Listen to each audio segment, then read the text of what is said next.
Okay, beautiful people, let's talk about Lithuania.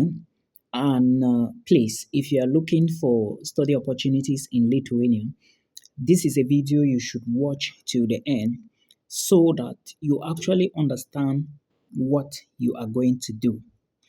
Now, why am I making this video? Because many people are asking me if they can actually study in Lithuania, and the answer is yes. You can study in Lithuania. Now, it depends on you. Which intake do you want to start your studies? Do you want to start January, February, or you want to start September, October? Now, remember, Lithuania is not that very expensive, but it is quite affordable.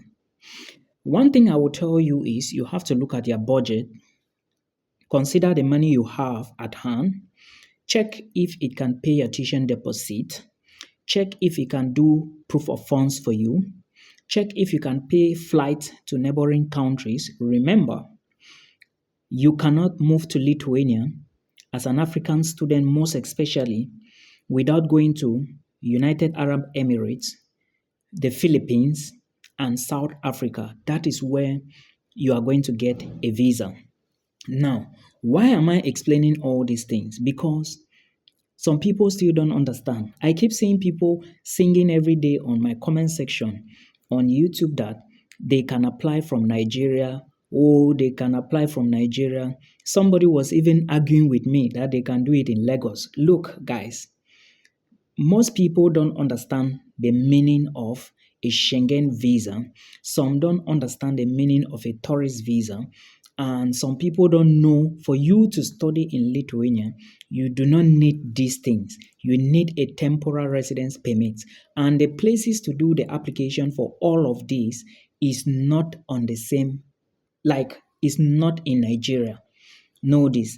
If you are moving to Lithuania, henceforth, you have to go to South Africa, UAE, or the Philippines.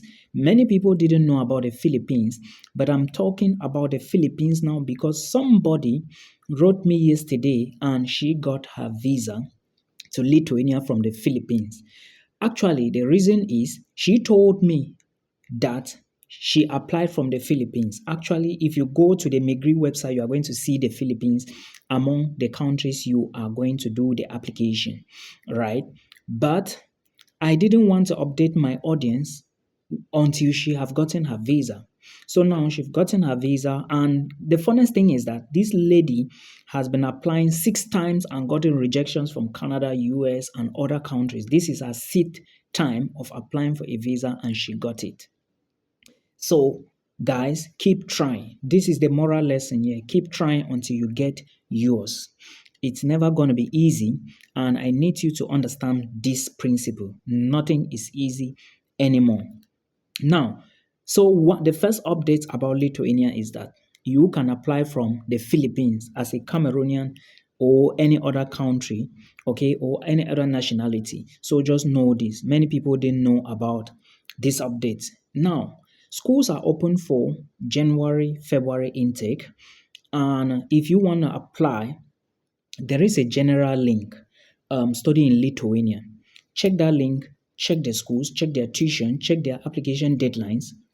You run your application. One thing you should also understand is you have to apply for a visa, and you will definitely need what is called, who can guess what that thing I want to talk about?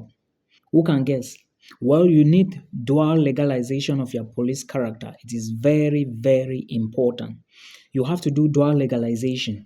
Now, what is dual legalization? You take the police character of the country you are or your home country, make sure it is legalized, then you put in an envelope and ship to Lithuania for it to be legalized as well. If you doubt how it is done, ask your university. Now, when you apply to Lithuania and get the admissions, you will be asked to pay tuition deposit before visa application. To those who are asking, can I move with family to Lithuania? No, you cannot move with family, but you can invite them on a tourist visa.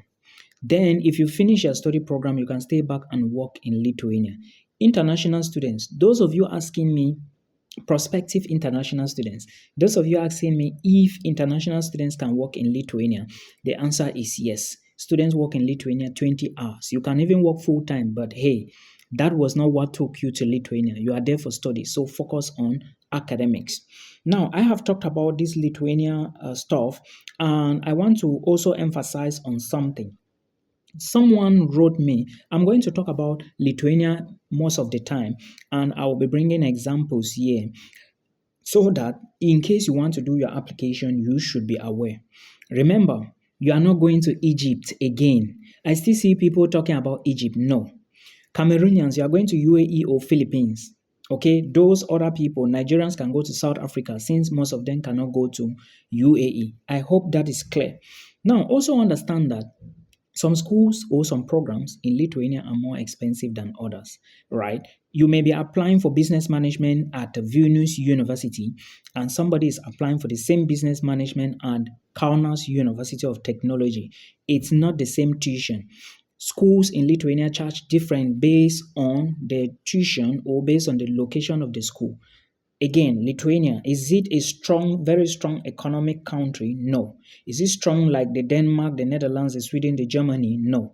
But is it better than some big African countries? Yes. So if you have a way, move to Lithuania. And now as I'm talking to you, I think I have more than 6 people from my YouTube channel, from my community, from my Facebook pages who are now in Lithuania. Those of you in North Cyprus, if you have a way, move to Turkey and apply for Lithuania visa. I hope you get my point. But again, ask questions. If you need appointment with me, book a call from the video description box or write me on Facebook. I give you the details. You book a call, we talk. Do not do something that you don't know. There are videos on this channel that will guide you. You must not book a call with me. Follow all the videos on the channel. Then, why not? You do your application and you apply for the visa. Everything you need, I have put it here for you. Okay, I have everything here for you. So you do not need maybe to start running up and down. Pay attention and do research. Do not rush. Moving abroad is something you need to pay attention to. It's something you need to dedicate a lot of time for you to actually achieve it. We are done with Lithuania. Now, one lady asked me, I saw this comment on my YouTube channel. The lady said, can I move with my son who is going for studies in one of these countries? Now, which are the countries I talked about?